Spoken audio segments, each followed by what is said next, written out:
Saludos mis amigos. En esta ocasión vamos a hablar de dos temas interesantes. El primero va a ser de cómo la misma gente que dice que la Tierra no se mueve, encontraron que no está tan quieta como pensaban. Y luego hablaremos sobre un proyecto del equipo ARFLAT. Así que comencemos por lo del movimiento terrestre. Veamos lo básico en cuanto a los giroscopios Ring Laser. Los mismos son del tipo IRS o Inertial Reference System y no como los anteriores INS o Inertial Navigation System. Estos giroscopios no están suspendidos, sino que están fijados al sistema de referencia en cuestión, como en el caso de los aviones. Tampoco tienen partes mecánicas en movimiento, por lo que no hay fricción, lo que evita la deriva inherente en los giroscopios mecánicos. Ahora bien, como estos giroscopios utilizan el principio de la interferencia de la luz para detectar cuando hay rotación, veamos rápidamente lo siguiente. Sepamos que una onda, ya sea en el agua, de sonido o de luz, tiene su pico en el punto más alto y su valle en el punto más bajo. Y claro, dependiendo de la frecuencia y la amplitud de la onda, el asunto cambia. Los picos y los valles de la onda que ven en la imagen tienen una diferencia de 180 grados. Cuando ocurre más de una onda y las mismas se encuentran al mismo tiempo, ocurre lo que se llama interferencia. La interferencia puede ser constructiva si en determinados puntos los picos de ambas ondas se superponen, haciendo que aumente la intensidad de la amplitud de la onda resultante. Por otro lado, si en determinados puntos se encuentran los picos de una onda con los valles de la otra onda, están fuera de fase y las mismas se terminan cancelando. A este tipo de interferencia se le conoce por interferencia destructiva. Vamos a representar los picos de dos ondas con la misma frecuencia y la misma amplitud que se generan al mismo tiempo. Pueden ver que donde se superponen los picos de ambas ondas ocurre una interferencia, pero como los picos tienen la misma fase, la interferencia es constructiva. Muy bien, ahora vamos a añadir los valles. Y noten que también ocurre una interferencia. Sin embargo, cuando los valles coincidan con los picos, al estar ambas ondas fuera de fase en ese determinado punto, se terminan cancelando. El resultado final es la formación de un patrón de interferencia. Vamos a representarlo en una simulación. Elegimos una frecuencia para la fuente de luz. Y pueden notar que no ocurre nada fuera de lo común. ¿Qué pasará si agrego otra fuente de iluminación con la misma frecuencia y con la misma amplitud?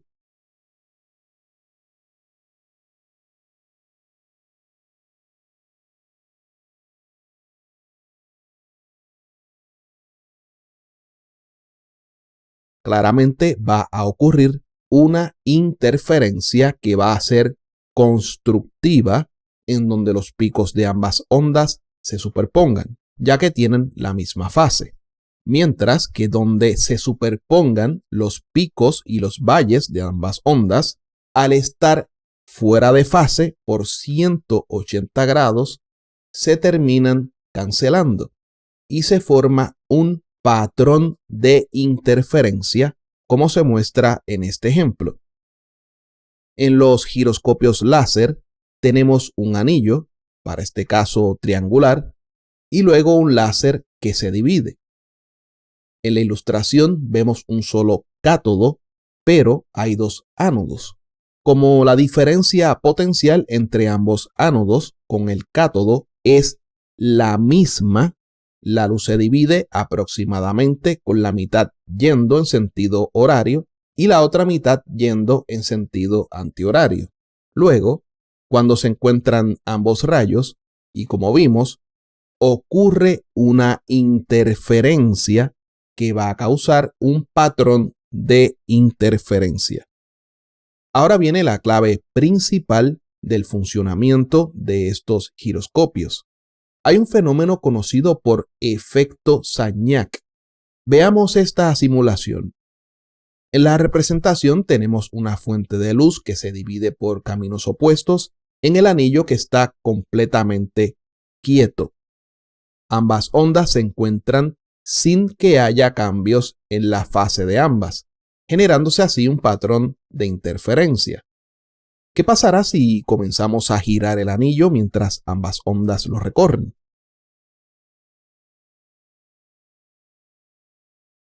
Ahí lo tienen. Dependiendo del sentido de la rotación, cambia la fase en ambas ondas, y esto va a causar un cambio en el patrón de interferencia, porque claramente los picos y los valles de ambas ondas no van a coincidir en los mismos puntos que como en el caso anterior. Ese es el efecto Sagnac. Así que el patrón de interferencia varía según la velocidad angular. Acá tenemos a una persona que hizo un interferómetro casero. Para el caso del anillo, utilizó fibra óptica, que es otro método. Y noten lo que pasa cuando se comienza a girar la mesa. Ahí lo tienen. Comienza a cambiar el patrón de interferencia según el sentido del giro. Claro, esto es un experimento casero que no tiene tanta precisión, pero el cambio en el patrón de interferencia según el giro es claramente notable. En este caso, el sistema a donde está fijado el giroscopio es en el avión. Así que dependiendo exclusivamente del movimiento del avión y nada más, cambia el patrón de interferencia en el giroscopio. Y bueno, según el documental Behind the Curve, uno del equipo de los Globebusters, que son tres, el principal que es Jeranism, luego tenemos a Bob Knodel y luego a Landucci, que lo agregaron a lo último.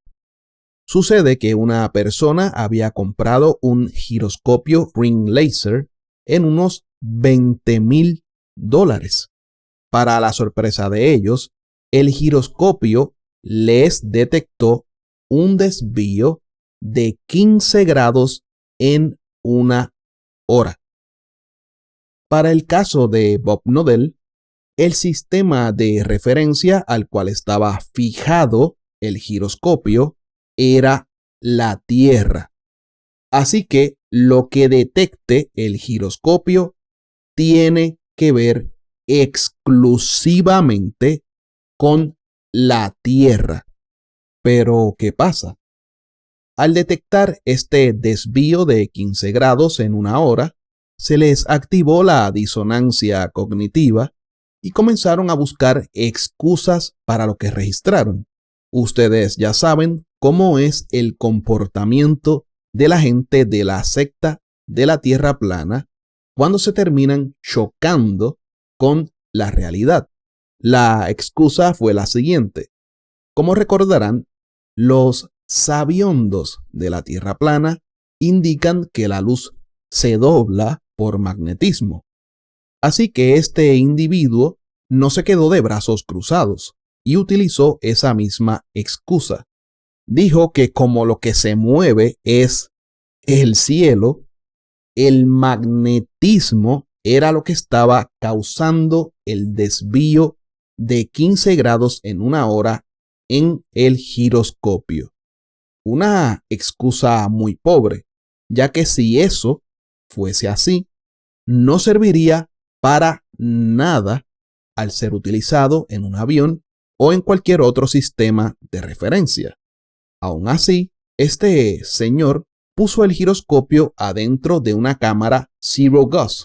Estas cámaras son como escudos y están libres de campos magnéticos en su interior. ¿Y qué pasó? Que se volvió a registrar un desvío de 15 grados en una hora. Pero como si la disonancia cognitiva no fuera poca, no aceptaron el resultado y pusieron luego el giroscopio adentro de una cámara recubierta por un elemento conocido por bismuto, solo para que el giroscopio volviese a detectar un desvío de 15 grados en una hora. Pero no se diga más y veamos lo siguiente. First of all, Bob Nodell actually got his hands on a $20,000 gyroscope, and of course he performed some tests with it. If the Earth is spinning at one rotation every 24 hours, that means that every hour it has to turn 15 degrees. In today's 21st century navigation systems, they're using what's called a ring laser gyroscope. It's extremely precise. One of the people in the community actually purchased one for $20,000. And so Bob thinks that this $20,000 gyroscope is actually going to shatter the globe model. Little does he know that it's not going to help.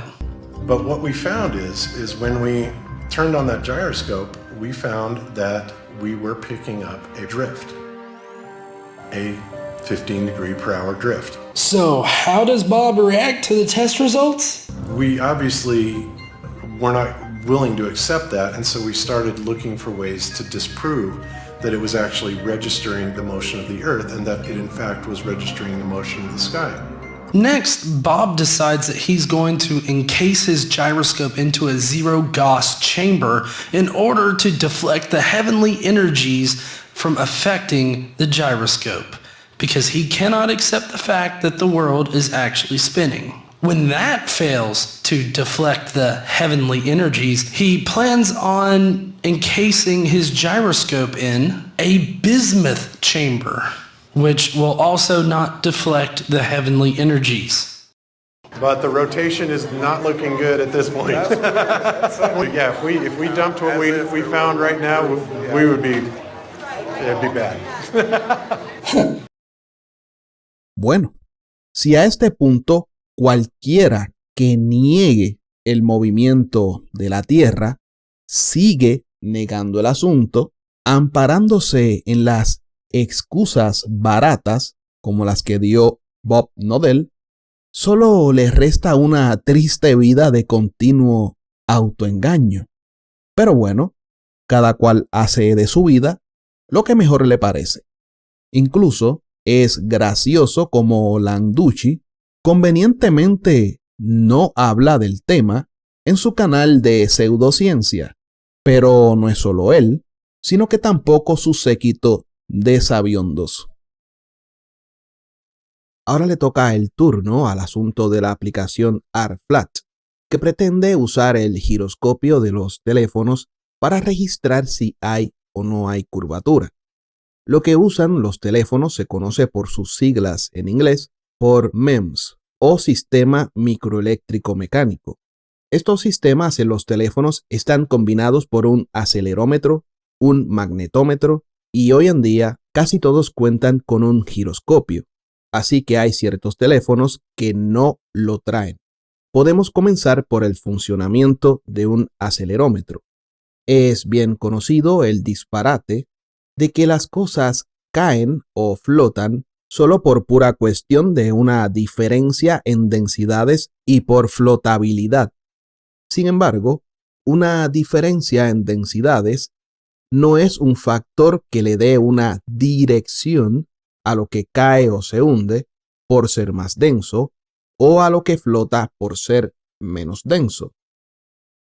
Si tenemos una torre de densidades, ¿por qué se estratifican los fluidos de esa forma? ¿Por qué no se estratifican así o de esta otra forma? Así que la excusa barata de que todo cae solo por diferencias en densidades o por flotabilidad no termina de explicar la dirección y el sentido de un objeto en caída libre. Vamos, que al menos pueden contarnos una mentira como que el magnetismo es lo que lo causa. Pues bien, en la Tierra un objeto en caída libre y cerca de la superficie sufre una aceleración de aproximadamente 9,8 metros por segundo al cuadrado. Esto es un hecho empírico que cualquiera puede corroborar.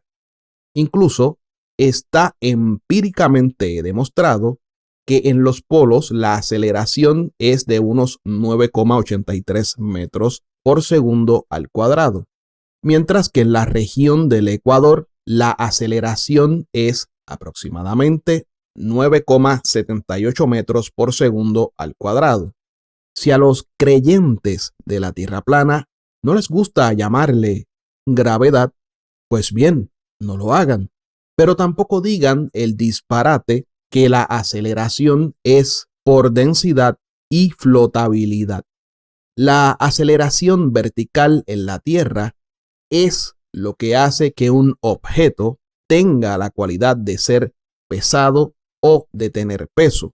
Así que masa y peso, aunque están relacionados, no son la misma cosa.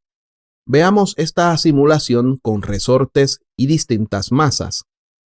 Colocamos una masa en el resorte teniendo una aceleración de 9,8 metros por segundo al cuadrado. Ahora bien, ¿qué va a pasar con esa misma masa y con la misma densidad si aumenta la aceleración? Claramente va a ser más pesada. Por el contrario, si disminuye la aceleración vertical, entonces es menos pesada. Esa es una diferencia entre masa, densidad y peso. Pero, ¿qué tiene esto que ver con un acelerómetro MEMS? Pues mucho. En principio, tenemos una masa con un resorte en cada eje que son el eje X, Y y Z. Cuando el eje está alineado con la dirección de la aceleración en la Tierra, la masa sube o baja. Cuando tenemos una masa para cada eje, al girarlos, otro eje va a alinearse con la dirección de la aceleración en la Tierra y el sensor va a registrar el cambio. Por esta razón se le llama acelerómetro, porque detecta los cambios en la aceleración de la masa. Un acelerómetro MEMS puede tener varios diseños, pero el principio es el mismo. Tenemos una masa con un resorte y unas placas que registran el cambio de la capacitancia según se mueve la masa por la aceleración en la Tierra. De esa forma, al girar un teléfono, la aceleración en la masa de otro eje que coincide con la dirección de la aceleración hace que haya un desplazamiento vertical y cuando se registra el mismo, el teléfono sabe que cambió la orientación. Si la Tierra solo contase con aspectos como la masa o la densidad, pero no con el peso por la aceleración ocurrente en la misma, este dispositivo sería completamente inútil. ¿Qué pasa con un acelerómetro en nuestra Tierra real, la esférica? Analicemos dos aspectos: el completamente incorrecto por parte de los sectarios de la Tierra plana y el correcto. Este es el caso para el incorrecto argumento terraplano. Ellos piensan que la aceleración en la Tierra esférica ocurría de la siguiente manera. Resulta gracioso que eso es lo que ellos pretenden refutar, una idea que en su principio está completamente errada. Independientemente, tú, creyente de la Tierra plana, niegues la Tierra esférica.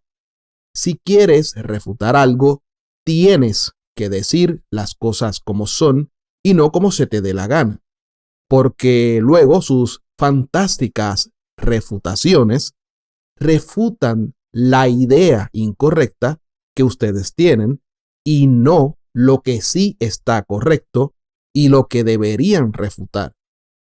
Si la aceleración ocurriese como ustedes incorrectamente dicen, desde la parte superior, cuando se comience a mover el teléfono, ya por la región del ecuador, la orientación de la pantalla del teléfono cambiaría y tan siquiera necesitarían usar un giroscopio o la aplicación del ARFLAT. Y claro, antes de que eso pase, en un determinado punto, simplemente te caerías. Ahora veamos lo que ocurre en la realidad. La dirección de la aceleración de un objeto en caída libre es hacia el centro de masa, no la tontería anterior. Así que asignemos un campo radial a la recreación.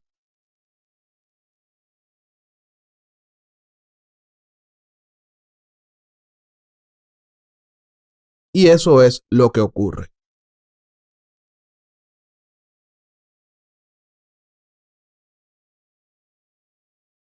Movamos los cubos a otra coordenada para verificar nuevamente el asunto.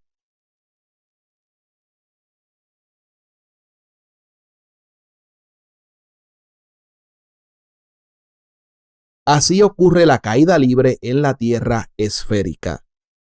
Y si eso es lo que ocurre, quiere decir que el nivel será perpendicular a la dirección de la aceleración. Y mientras se mantenga perpendicular, no se va a registrar ningún cambio en el acelerómetro, puesto que el mismo eje estará en la dirección de la aceleración de forma constante. Así que intentar demostrar que no hay curva de esa forma resulta completamente inútil. Es tan inútil como el fallido postulado y la falacia que ellos dicen sobre que el agua no se pega a una pelota o que el agua no se curva. Expresiones completamente delirantes. ¿Por qué? Porque en primeras, cuando tienes una pelota estando tan cerca de la Tierra, la aceleración en la Tierra es por mucho mayor que en la pelota. Así que si intentas que el agua se pegue a la pelota, resultará imposible mientras tengas la Tierra tan cerca. Incluso, expresiones como que el agua se curva o que el agua se pega a la Tierra son hilarantes, puesto que no se trata de que el agua se curve en sí. Se trata de que el agua, que es algo que tiene masa, está cayendo o está acelerando hacia el centro de masa de la Tierra. Y como la Tierra no es plana, desde un punto de tangencia se puede confirmar que hay una convexidad cuando las cosas se hacen correctamente. En cuanto a los giroscopios mecánicos que se utilizaban antes en los aviones, tienen un detalle que se les escapa a los grandes sabiondos de la Tierra plana, comenzando por Rob Skiba y al otro sabio de Jeranism.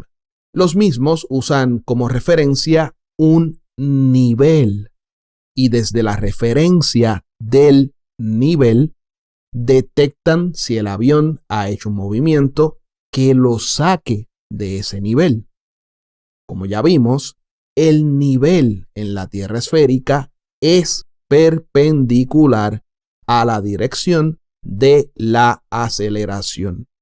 Así que es una grandísima bobería decir que esos giroscopios no detectan la curvatura, cuando los mismos están configurados para usar como referencia un nivel. Así que el chiste se cuenta solo. Pero en fin, veamos lo siguiente.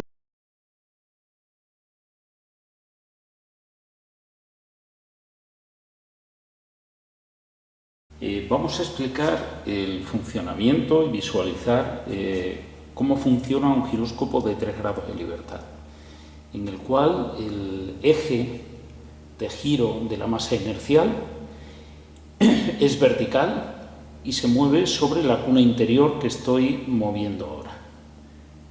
Está montado sobre la cuna interior. Esta sería la cuna exterior y estos son los niveles de mercurio que se utilizan para estabilizar el giróscopo cuando se alimenta con potencia eléctrica de 115 voltios 400 hercios. Este giróscopo es un giróscopo que montaban aviones analógicos tales como 727, DC-9, DC-10, etc.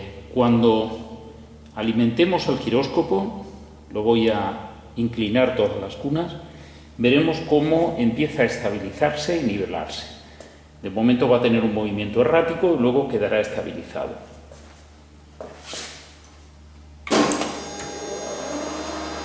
Los niveles de mercurio son los que están trabajando ahora, haciendo que los motores de las cunas hagan que éstas se queden niveladas respecto a la horizontal de la superficie de la Tierra.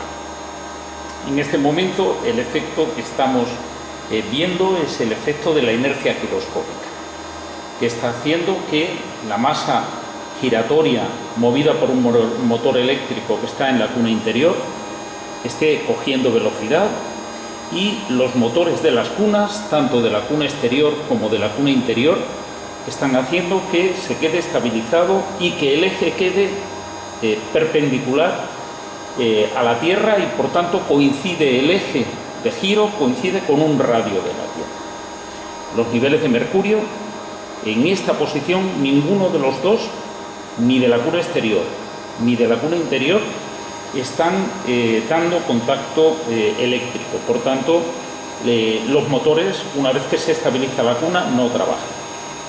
A partir de que el giróscopo está estabilizado y ha cogido las vueltas necesarias, vamos a ver el segundo fenómeno, que es el de la precesión giroscópica.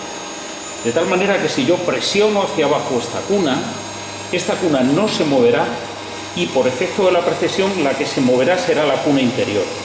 De tal manera que si yo presiono esta cuna hacia abajo, vemos cómo lo que se mueve es la cuna interior. Se mueve la cuna interior. Si ahora presiono la cuna en el otro eje, vemos cómo la cuna interior se mueve por efecto de la precesión. Estabilizamos la cuna interior, la nivelamos y ahora vamos a ver la precesión en la cuna interior. Si yo presiono la cuna interior, ahora la que se moverá es la cuna exterior, también por efecto de la precesión giroscópica. Estoy presionando la cuna interior permanece estable y la que se mueve es la cuna interior. Si ahora muevo en sentido contrario, vemos cómo se mueve la cuna. Una vez que el giróscopo está estabilizado y está trabajando, todo el bastidor va montado en la estructura del avión, de tal manera que si nosotros ahora hacemos que simulamos que el avión se mueve, vemos cómo el eje central permanece en su posición debido al efecto de la rigidez giroscópica y los transmisores de posición que están alojados en el eje de las cunas van a transmitir cuántos ángulos se ha movido la estructura del avión sobre la estabilidad de la cuna interior. Esto podría ser un movimiento en roll del avión.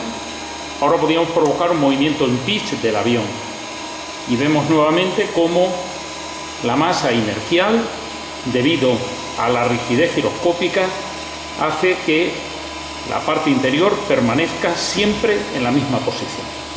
Hagamos los movimientos que hagamos, la parte interior se mantiene estable.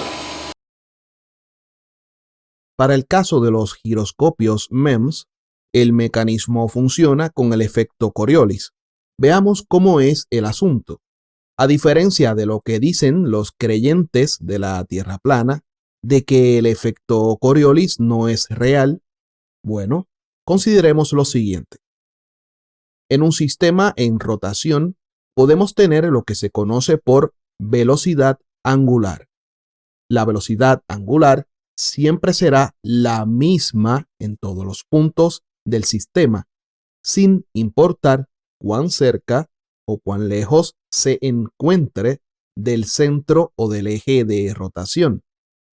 En el ejemplo, tengo un disco con un radio de 10 centímetros. Entre las líneas verdes hay un ángulo de 30 grados.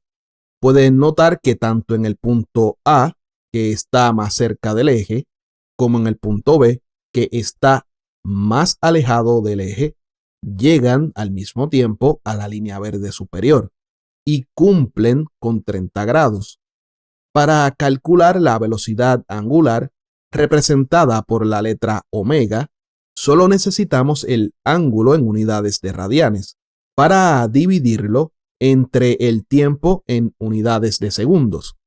En este caso, la velocidad angular es de pi sobre 24 radianes por segundo, o lo que es lo mismo, 7,5 grados por segundo.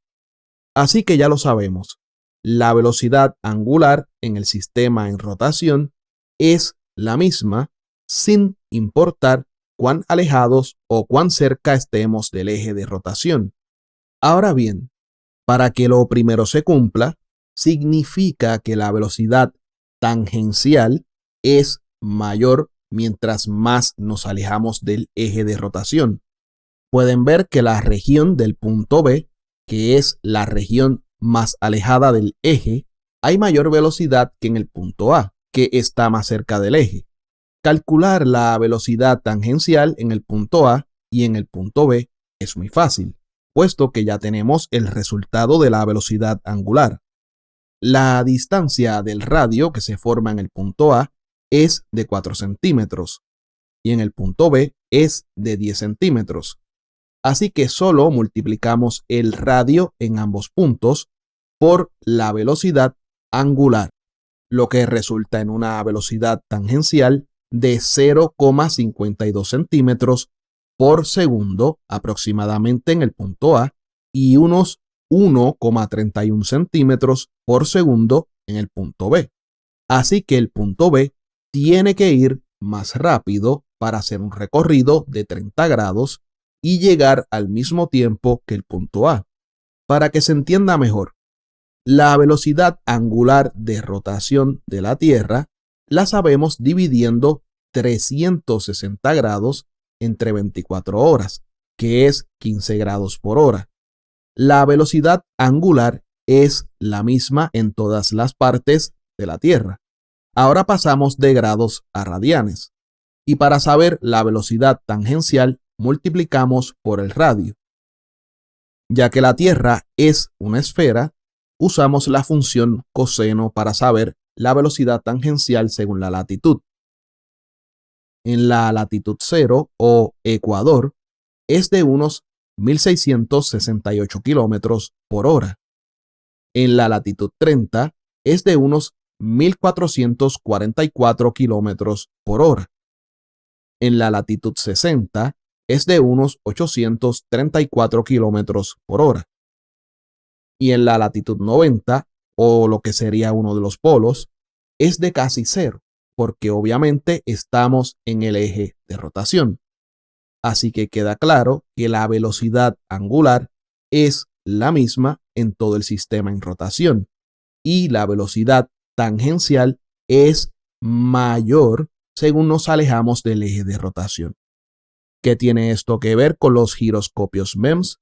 Pues tiene que ver mucho, porque aunque hay varios métodos de producción, en lo más básico son todos iguales. Tenemos una o dos masas que vibran u oscilan. Como ya vimos, la velocidad tangencial es mayor según nos alejamos del eje de rotación. Así que veamos qué pasa con este objeto que oscila, visto desde un sistema de referencia que no está girando. Recordando que la velocidad tangencial cambia según la distancia del eje. Básicamente no observamos nada fuera de lo común. Ahí podemos ver el eje X a lo largo. ¿Qué va a pasar cuando entremos en el sistema de referencia en rotación?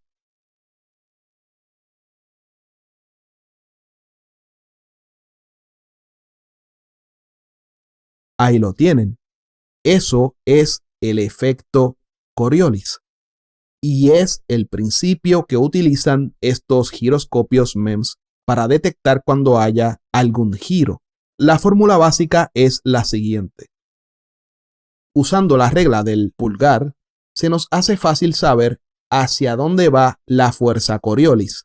Podemos saber que la velocidad en la que se mueve un objeto en un sistema en rotación es perpendicular al eje. Luego, la fuerza Coriolis es perpendicular a la velocidad.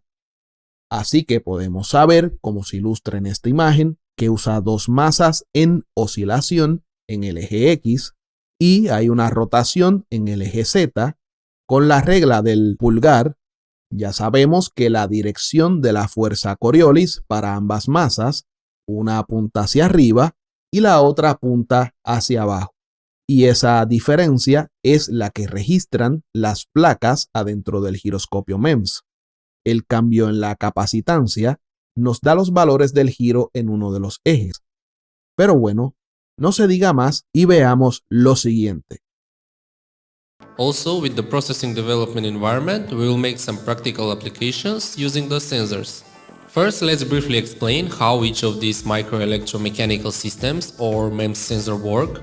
We will start with the accelerometer. It measures acceleration by measuring change in capacitance. Its microstructure looks something like this. It has a mass attached to a spring, which is confined to move along one direction and fixed outer plates. So when an acceleration in the particular direction will be applied, the mass will move and the capacitance between the plates and the mass will change. This change in capacitance will be measured, processed, and it will correspond to a particular acceleration value. Next is the gyroscope, which measures angular rate using the Coriolis effect. When a mass is moving in a particular direction with a particular velocity, and when an external angular rate will be applied, as shown with the green arrow, a force will occur, as shown with the blue arrow, which will cause perpendicular displacement of the mass. So, similar to the accelerometer, this displacement will cause change in capacitance, which will be measured, processed, and it will correspond to a particular angular rate. The microstructure of the gyroscope looks something like this. A mass that is constantly moving or oscillating, and when an external angular rate will be applied, a flexible part of the mass would move and make the perpendicular displacement. Lo único que nos resta es ver cuán sensible puede ser uno de estos giroscopios MEMS. Eso quiere decir que si la velocidad angular es menos de 7 miligrados por segundo, el giroscopio no va a detectar la rotación. Pueden buscar las especificaciones de la sensibilidad de las diferentes marcas de giroscopios MEMS para teléfonos u otros dispositivos de consumidor. ¿Qué quiere decir esto? Que si tenemos por lo general una sensibilidad máxima de una velocidad angular de 7 miligrados por segundo, una velocidad angular más lenta no será detectada por el giroscopio MEMS. Si estas personas del grupo ARFLAT pretenden usar su aplicación con el giroscopio MEMS de un móvil durante un vuelo, ¿podría el sensor registrar el giro según el avión avanza? Vamos a calcular la velocidad angular media de un avión comercial. La velocidad crucero de un avión comercial está por los 933 kilómetros por hora. Así que esa es nuestra velocidad tangencial. Y vamos a dividir la velocidad tangencial entre el radio. Como necesitamos las unidades en segundo, en una hora hay 3600 segundos. Así que dividimos entre ese valor.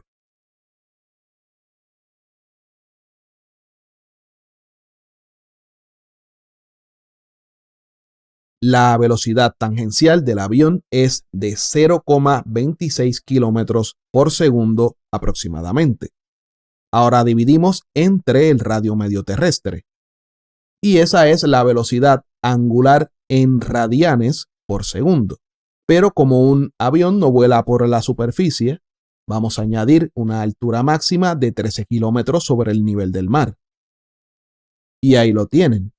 La velocidad angular en radianes por segundo. Vamos a convertirlo a grados. La velocidad angular de un avión a 933 kilómetros por hora es de 0,0023 grados por segundo, o lo que es lo mismo, 2,3 miligrados por segundo aproximadamente. Si un giroscopio MEMS no puede registrar una velocidad angular más lenta a 7 miligrados por segundo y un avión comercial a velocidad crucero tiene una velocidad angular mucho más lenta que está por los 2,3 miligrados por segundo, es más que claro que esos sensores no sirven para los propósitos que ellos quieren. Para que se pueda registrar algún giro, el avión tendría que alcanzar una velocidad de unos 2.900 kilómetros por hora. Así que, como ven, equivale a una velocidad angular de unos 7,23 miligrados por segundo. Así que es más que obvio que lo que se necesita es un giroscopio que sea más sensible que los giroscopios MEMS de los teléfonos. Incluso, no podrán detectar el giro de la Tierra con ese tipo de giroscopios. La velocidad angular de la Tierra es de unos 15 grados por hora o 4,7 miligrados por segundo aproximadamente. Así que volvemos. Un giroscopio MEMS en un teléfono no va a detectar el giro de la Tierra porque el giro es más lento que la sensibilidad máxima de los mismos. Simple y sencillo.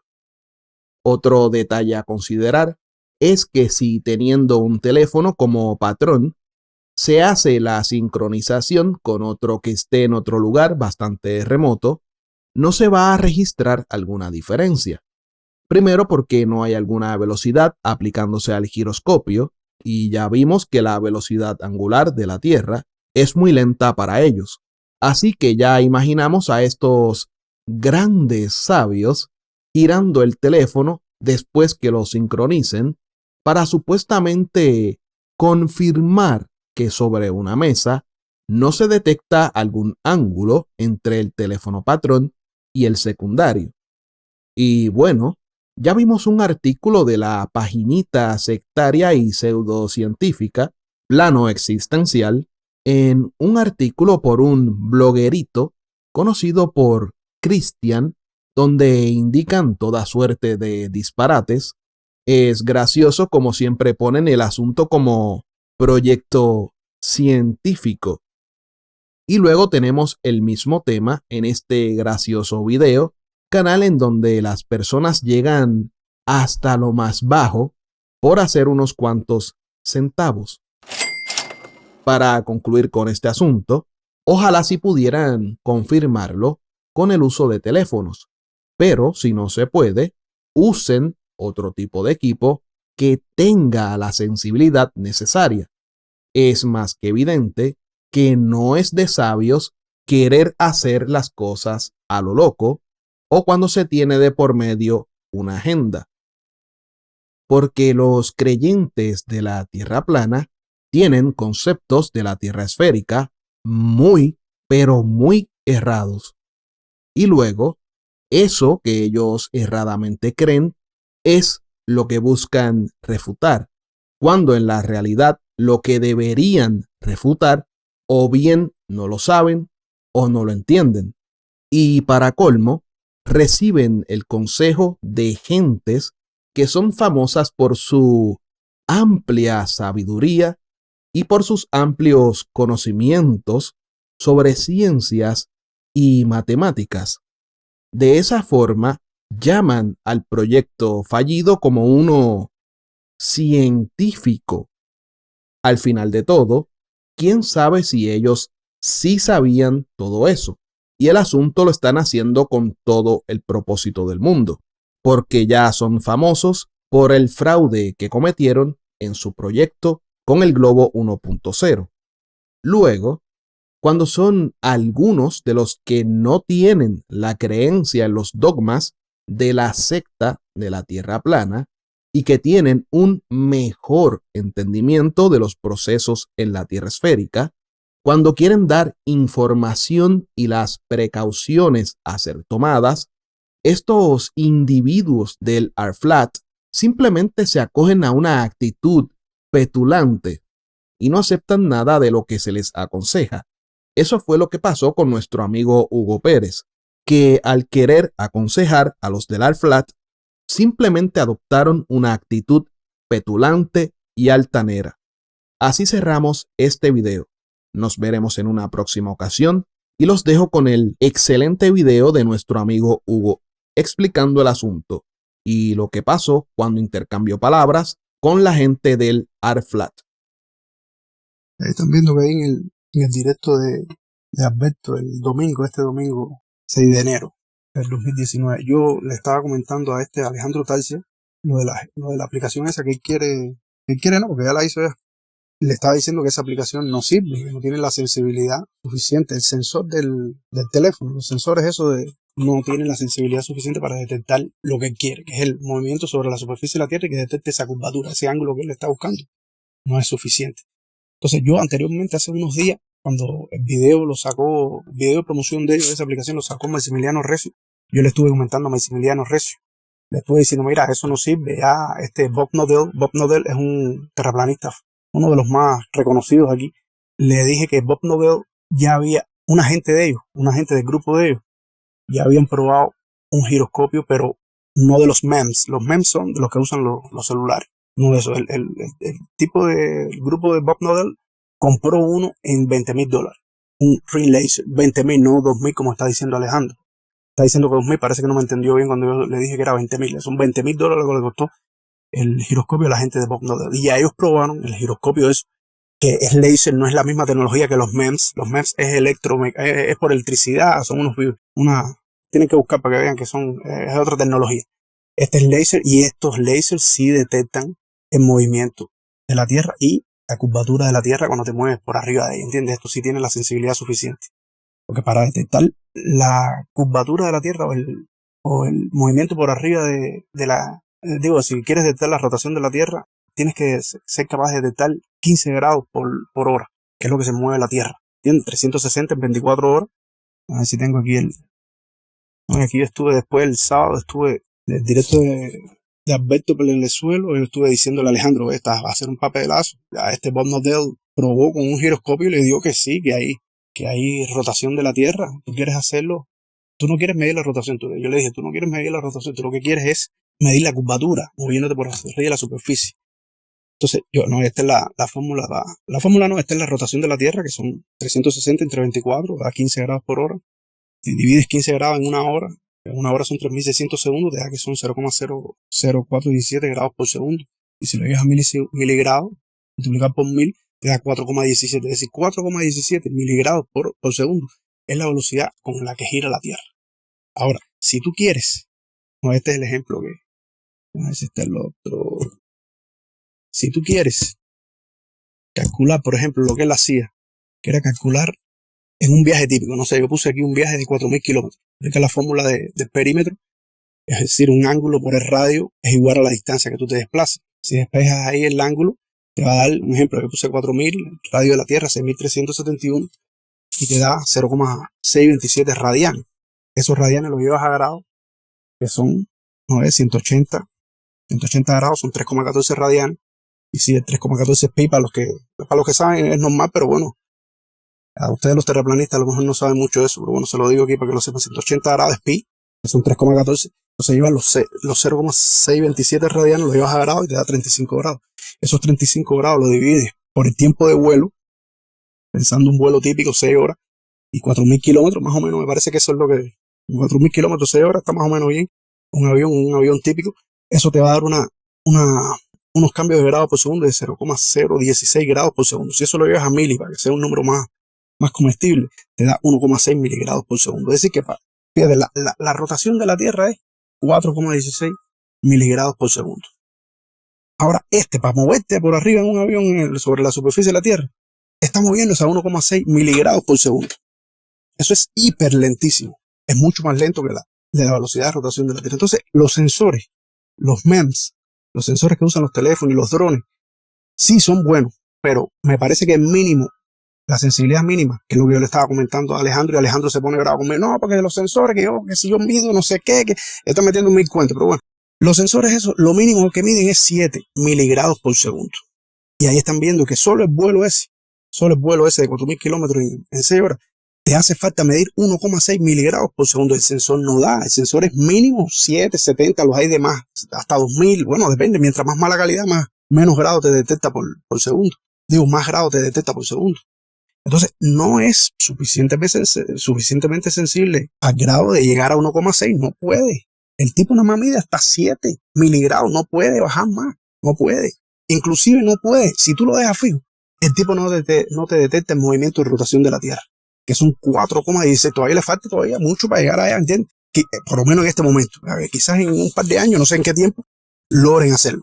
No lo creo, pero bueno, pensemos que lo logren hacer. Ahora en este momento no sirven esos sensores, no sirven para eso. Para eso están los láseres que ya comenté, los que usa Bob, ¿no? que usan todas las naves modernas ahora, que usan el de láser. Antes se usaba el mecánico. El mecánico tiene el problema, el giroscopio mecánico, ya muchos terraplanistas, bueno, por lo menos Rob, no me acuerdo el nombre, el apellido, ya ha hecho videos tratando de demostrar que un giróscopo mecánico no detecte. Claro que no puede detectar porque es muy difícil, tiene que ser está muy sincronizado ese giroscopio para que te detecte eso. Pero bueno, no viene al caso eso. Estamos analizando Y entonces aquí yo le estuve comentando a Alejandro Talsi, todo, pero no, de cabezón no quiere entender, ¿no es? Este es el cálculo para... Entonces, yo lo que le puedo poner es este ejemplo, no tienes ni que volar a ningún lado. Te agarra esto. Esta es una pelota de básquet, como él decía. Te agarra una pelota, lo puedes hacer con un solo teléfono, pero vamos a pensar que son dos, son esos dos rectángulos negritos que están ahí arriba. Usted coge los dos celulares, deja uno de patrón, como él dice, y agarra el otro y lo mueve alrededor de una pelota, sin problema. Alrededor de una pelota de básquet, el tipo te lo detecta sabroso. No hay problema, el tipo te detecta los 360 grados que te moviste, no hay problema. Entonces lo que él dice, que si tú aumentas esa pelota, va a seguir detectando. Es verdad, va a seguir detectando. Tú empiezas a aumentar la pelota, la pones a 1 metro, el tipo te detecta, la pones a 3 metros, a 100 metros, a 200 kilómetros, pero ya va a llegar un momento en que el sensor no te va a detectar. ¿Por qué? Porque la velocidad con la que tú te mueves, cuando tú lo estás arriba de una pelota, tú lo mueves rápido, no sé, en 2 minutos o en 30 segundos tú lo mueves alrededor y el tipo te detecta. Lo puedes mover hasta en 2 minutos y el tipo te detecta. Entonces, cuando tú mueves el patrón ese, cuando empieza a aumentar el diámetro de la pelota esa, tú te mueves en un avión, por muy rápido que tú te mueves en un avión, te mueves, ya vieron, 35 grados en 6 horas. Cuando tú calculas los 35 grados de eso en 6 horas, no te da 1,6 miligrados por segundo. Es decir, que no te da la sensibilidad suficiente con los sensores MEMS. Los sensores MEMS empiezan en 7, no te da para medir eso, ¿entiendes? Entonces, se puede coger sin tener que ir de Miami a Buenos Aires, ni a París, ni a Australia, no, usted se queda tranquilo, coge una pelota de básquet, haces una plataforma que rote alrededor de la Tierra, pero que rote lento. Ponlo a rotar bien lento. Ponlo a rotar 360 en 24 horas. O si lo quieres más a la misma velocidad de Buenos Aires, que no sé si sean 35 grados por 6 horas. Trata de darle la vuelta a eso. Trata de darle 35 grados en 6 horas. Y van a ver que no va a detectar. Ya no va a detectar ese movimiento. Es demasiado lento es ese movimiento y no lo va a detectar en sensor. Y eso es lo que yo le decía a Alejandro, que quiera probarlo. Si quieren irse a un vuelo, es mejor probarlo en el lugar, con esa misma pelota, y buscan un mecanismo que le garantice ese movimiento de 35 grados en 6 horas. Y van a ver que no sirve.